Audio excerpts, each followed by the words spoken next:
Underwater robot versus Sabotage. How the Royal Navy is securing UK seabeds. Protecting the UK undersea infrastructure just got a high-tech upgrade. The Defence Science and Technology Laboratory, or Dstl, has teamed up with industry to trial a new underwater robot that could help prevent sabotage to undersea cables and pipelines. This remotely operated vehicle, or ROV, has been adapted to detect and safely neutralise underwater threats, including legacy unexploded ordnance.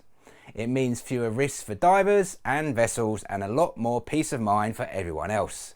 The robot is equipped with cameras, sensors and tools that allow operators to identify hazards and place explosive charges to remove them, all from safety of a ship or shoreline, and unlike a lot of equipment in defence, this one is reusable, saving both lives and money. Tested everywhere from Portsmouth to Norway, this Royal Navy funded project is already proving its value. It's a smart bit of kit helping protect critical infrastructure and support specialised jobs across the UK. Safe, efficient and not afraid to get its feet wet. And that's your robot news update for today. If you're curious how robotics can transform your business, join me for my weekly live Robot Optimise workshop. It's packed with insights, trends and practical tips. Don't forget to subscribe to stay in the loop with the latest updates.